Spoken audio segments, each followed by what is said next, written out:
Ayahku adalah dewa perang. Bab 113.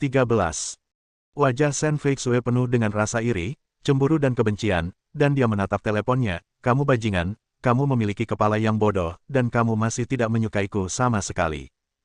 Kamu bahkan tidak kirimi saya 520, bagaimana mungkin itu tidak masuk akal? Berlebihan. Ren Sueji tertawa keras, tidak akan dibayarkan. Jika sudah lama tidak dibayarkan, pasti akan tidak dibayar. Shen Feixue berargumen, mungkin dia tidak punya banyak uang, jadi dia bisa meminjamnya dari orang lain. Itu buang-buang waktu. Ren Sueji tertegun, lalu menghela nafas. Feixue, aku tidak memberitahumu, apakah pria yang bahkan tidak bisa mendapatkan 520 sepadan dengan cintamu. Betapa buruknya keberadaan dia. Itu hanya sampah. Saya kira dia tidak akan bisa mengirimmu 520, dan dia tidak akan bisa mengirimimu amplop merah apapun. Jika dia melakukannya, berapapun jumlahnya, aku akan memberimu 10 kali lebih banyak. Dia berkata dengan wajah penuh penghinaan. Tiba-tiba, perintah transfer muncul di antarmuka ponsel. Shen Feixue segera berteriak gembira, haha, dia memberi saya sebuah amplop merah. Dia memberi saya sebuah amplop merah. Suara ini mengejutkan semua orang di sekitarnya, dan mereka semua menoleh. Banyak orang bahkan tertawa dan mengungkapkan rasa jijik. Amplop merah macam apa yang kamu berikan? Kamu sangat bersemangat. Beberapa gadis zaman sekarang sangat dangkal. Jika mereka mengirim 520, atau 1314, mereka akan sangat bahagia, seolah-olah mereka benar-benar mencintaimu seumur hidup mereka. Ya, sekali lagi. Ini bukan puluhan ribu. Ren Sueji juga tersenyum menghina, apakah saya sudah mengirimi Anda 520? Apakah Anda akhirnya mengumpulkan cukup uang? Bukan itu saja. Dia harus mengirimi Anda 1314 lagi untuk jujur, atau dia akan asal-asalan dengan Anda. Shen Feixue mengusap matanya dan berkata tak percaya, aneh, bagaimana bisa ada 520 dan 1314? Ya Tuhan, apa aku berhalusinasi? Tidak mungkin. Ren Sueji menegaskan, kecuali itu dua amplop merah, dari mana dua set angka itu berasal, 520.13. Tidak mungkin ada 14. 131.45, tidak mungkin ada 20. Shen Feixue berkata, itu amplop merah, ini transfer, tidak ada koma desimal. Ren Sueji tersenyum, Feixue, apakah kamu bodoh? Berapa biayanya tanpa koma desimal?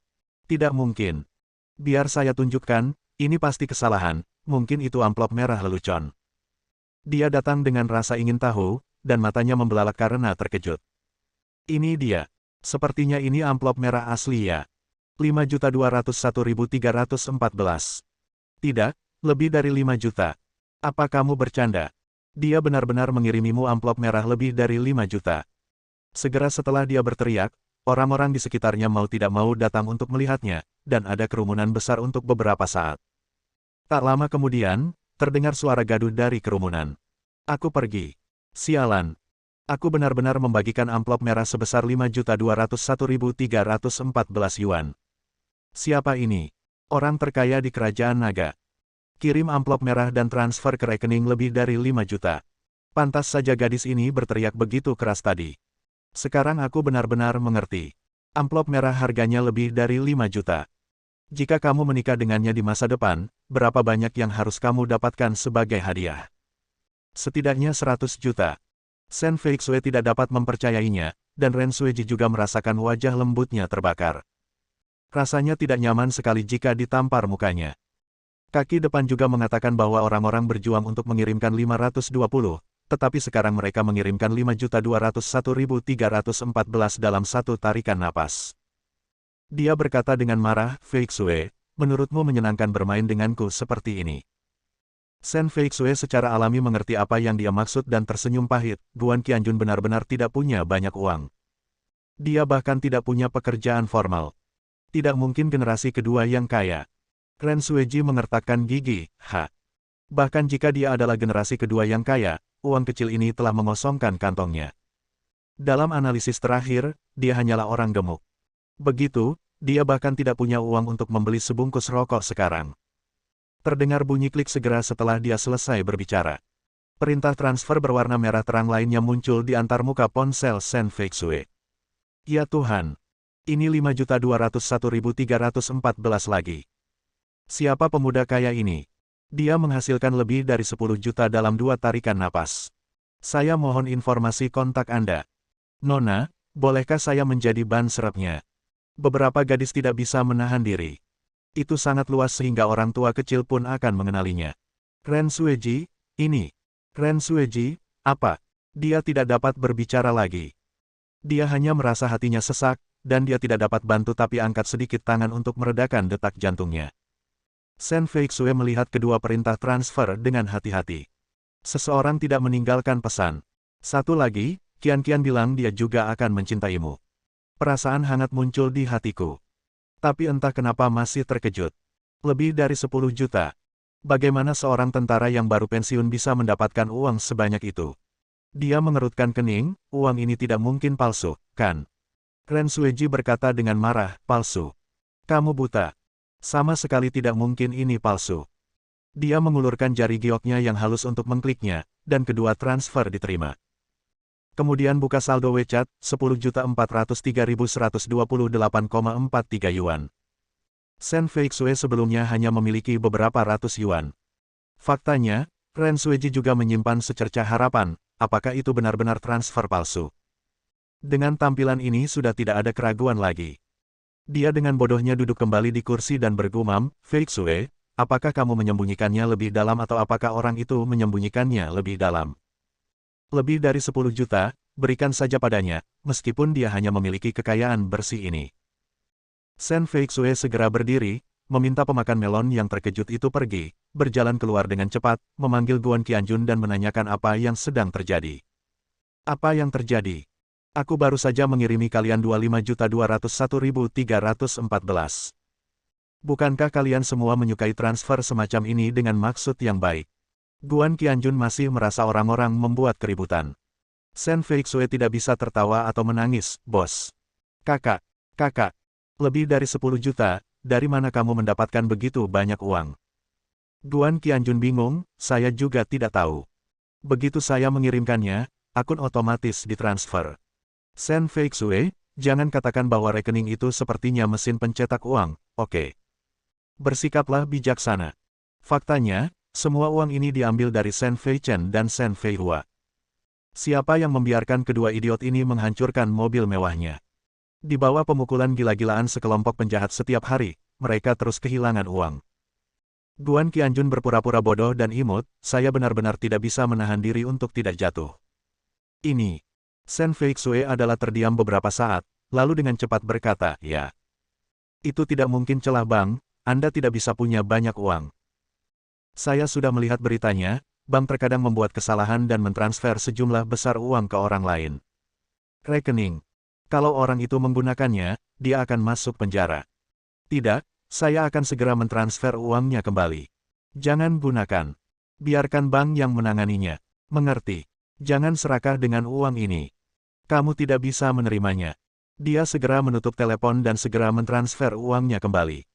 Di sisi lain, melihat lebih dari 10 juta yang ditransfer kembali, Guan Qianjun juga terdiam. Gadis ini menarik. Shen Feixue merasa lega setelah mentransfer kembali akunnya, dan dia kembali ke kafe. Ren Sueji, yang masih shock, dengan cepat bertanya, apa yang terjadi? Apakah dia benar-benar generasi kedua kaya yang berpura-pura menjadi miskin? Atau apakah dia sudah menjadi orang terkaya di kota Sihong? Atau apakah Anda tiba-tiba memenangkan lotre ratusan juta?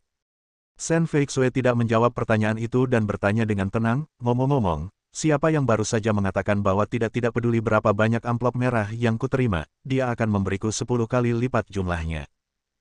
Ren Sueji tersenyum tipis, mengaduk kopi dengan anggun menggunakan sendok kecil, berusaha sekuat tenaga menahan tangannya yang gemetar. Lebih dari 10 juta, berikan 10 kali, lebih dari 100 juta, bunuh aku. Feixue, kita adalah satu generasi, dua saudara perempuan. Berbicara tentang uang menyakiti perasaan. Ayo.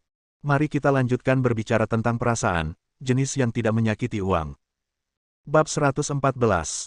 Sekitar pukul 5 sore, Shen Feixue mengantar Ren Sueji pulang dengan BMW-nya. Namun, dia tidak masuk, jadi dia memarkir mobil di luar dan menelepon Guan Qianjun dan Qian keluar. Lao Guan, Menggendong bayi kecil yang lucu di pelukannya, keluar dengan cepat, membuka kompartemen belakang dan masuk. Segera setelah itu, wajah cantik, menawan dan tidak biasa muncul. Dia dengan antusias mengulurkan tangan halusnya ke arah Guan Qianjun. Halo, Tuan Guan, nama saya Ren Sueji.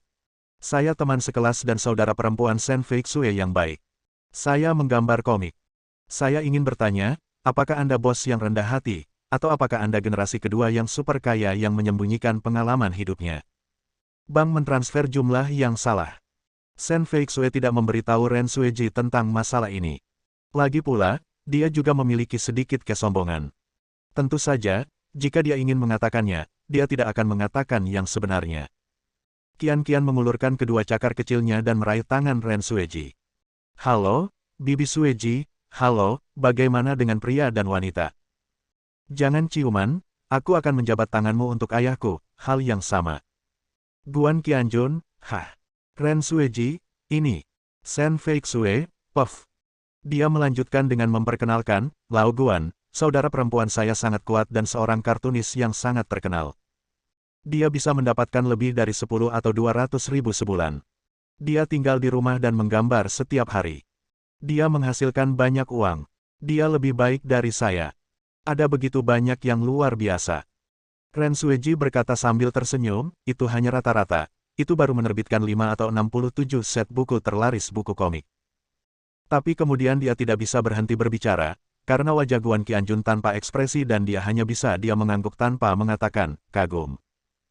Harga diri Ren Sueji terluka, dan dia tidak bisa menahan diri untuk tidak berkata dengan sedikit ejekan, sepertinya Tuan Guan tidak terlalu menyukai kartunis. Mungkin dia tahu beberapa nama besar. Orang tingkat rendah seperti aku tidak bisa menatap matamu.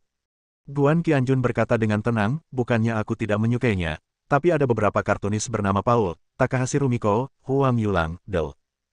Yang semuanya memohon padaku, berharap untuk menggambar kartun berdasarkan diriku. Kupikir itu terlalu merepotkan, jadi aku menolaknya. Apa yang dia katakan itu benar. Sebagai satu-satunya dewa perang tertinggi di dunia, karyanya yang berdarah besi telah menarik perhatian para kartunis top dunia, yang semuanya ingin menjadikannya aktor utama dan menulis serangkaian komik medan perang yang penuh gairah. Tapi Guan Qianjun menganggapnya membosankan. Ren Sueji tertegun pada awalnya, lalu menutup mulutnya dan tertawa, tawanya penuh ejekan. Shen Feixue, yang sudah masuk ke dalam mobil, bertanya tanpa alasan, Sueji, kenapa kamu tertawa? Ren Sueji akhirnya berhasil menghentikan tawanya. Dia berkata, Feixue, aku benar-benar ingin tertawa sampai mati dari pacarmu. Kamu benar-benar salah, dia suka menyombongkan diri. Paul, Rumiko Takahashi, Huang Yulang. Mereka adalah kartunis top di dunia. Saya menghasilkan 1 atau 200 ribu sebulan, mana yang bagus, kan? Tapi di depan mereka, dia bahkan tidak memenuhi syarat untuk menyemir sepatu. Orang ini sebenarnya memintanya untuk membuat prototipe. Setelah mengatakan itu, dia tiba-tiba menoleh, menatap Guan Qianjun dengan marah, dan mengancam, saya dapat memberitahu Anda, tidak peduli apakah Anda seorang bos papan atas atau generasi kedua yang kaya dan anonim. Tidak peduli seberapa kaya Anda tidak dapat dibandingkan dengan idola saya. Jika Anda terus membual tentang idola saya, itu merupakan penghinaan bagi mereka, dan itu merupakan penghinaan bagi saya. Saya akan bersikap kasar kepada Anda. Saat dia mengatakan ini, dia melambaikan tangan putihnya, dengan tegas bertekad untuk membela idolanya sampai akhir. Shen Feixue juga menasihati, Lao Guan, tidak bisakah kamu lebih menahan diri? Apakah kamu suka menyombongkan diri tanpa henti setelah melihat wanita cantik? Ren Sueji mengubah topik pembicaraan dan menjadi lebih menghina. Feixue, mungkin apa yang orang katakan itu benar. Tapi Guan Qianjun itu bagal atau kuda, jadi dia harus ditarik keluar untuk lari. Setengah bulan lagi, akan ada pameran karya baruku. Dari ketiga idolaku, kamu boleh memanggil salah satu dari mereka dan aku akan menurutimu.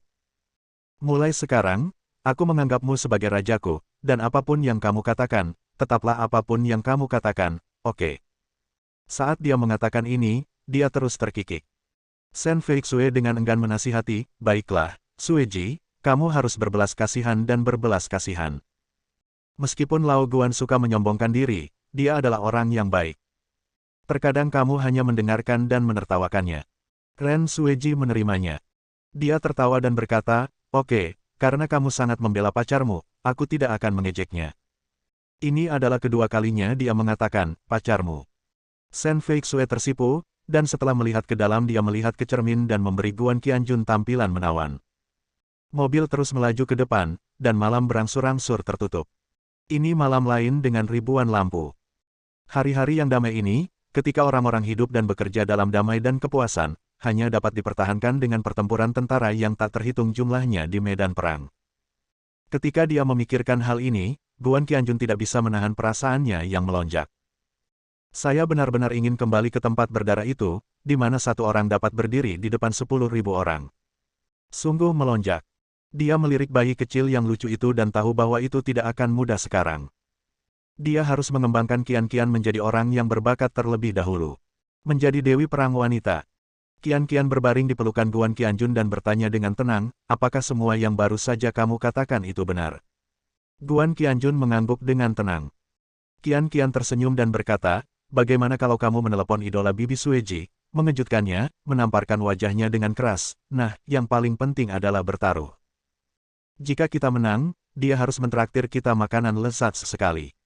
Meskipun Guan Qianjun tidak punya harapan untuk makanan lezat dan terlalu malas untuk memukul wajah Ren Sueji, melihat wajah Qian-Qian dipenuhi antisipasi, dia mulai mentraktir kita.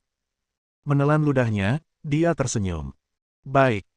Qian-Qian berteriak, Bibi Sueji, dia mengatakan bahwa ketika kamu mengadakan konferensi pers itu, dia akan memanggil idolamu, ayo kita bertaruh, oke. Jika dia menelepon, kamu harus mentraktir kami makanan lezat di angka genap, tidak peduli seberapa mahal harganya. Ren Sueji tertawa lagi, dan itu adalah tawa yang menyenangkan, jenis tawa yang jatuh di atas piring batu giok dengan manik-manik besar dan manik-manik kecil, tetapi dengan senyuman yang tebal. Dia mengangguk tajam, oke. Jika dia tidak bisa mengundang, dia harus membersihkan tempat saya sendiri, termasuk mencuci toilet. Tarik kail, naik kail, 100 tahun, tidak ada perubahan. Qian-Qian dengan cepat mengangkat jari kelingkingnya. Ren Sueji juga membungkuk. Dia memutar tangannya dan mengangkat ibu jarinya untuk menekannya. Segel. Stempel. Ren Sueji melemparkan tatapan seterang bintang jatuh ke arah Guan Qianjun. Haha. Itu sungguh kejam terhadap anak itu. Tapi tidak apa-apa, dalam setengah bulan, aku akan membiarkan dia melihat bahwa dia adalah omong kosong. Shen Feixue juga menghela nafas, tapi dia terlalu malu untuk memarahinya di depan sahabatnya Guan Qianjun, bagaimanapun juga, wajah seorang pria harus dijaga. Mobil sampai di tempat tujuan, sebuah restoran Taiwan yang relatif terkenal di daerah setempat. Sudah banyak teman sekelas yang duduk di dalam kotak yang dibantu Zhang Qing untuk memesannya, termasuk dia dan Ni Zihai. Kita sering datang ke restoran Taiwan semacam ini. Meski agak mahal, rata-rata orangnya hampir 500 orang, tapi susah beli oral seks kalau punya uang. Kalaupun datang ke sini setiap hari, tidak apa-apa kan Zihai. Zhang Qing pamer lagi. Menjadi kaya. Ni Zihai jelas lebih terampil, apakah 500 per kapita agak mahal? Harga ini lumayan. Lagi pula, dengan kemampuan finansial saya saat ini, dalam hal makanan, minuman, dan kesenangan. Anda bisa datang sesuka Anda. Zhang Qing tidak bisa berhenti mengeluh, dan dia masih berhutang pinjaman riba sebesar 700.000 yuan untuk membeli mobil mewah. Bersambung.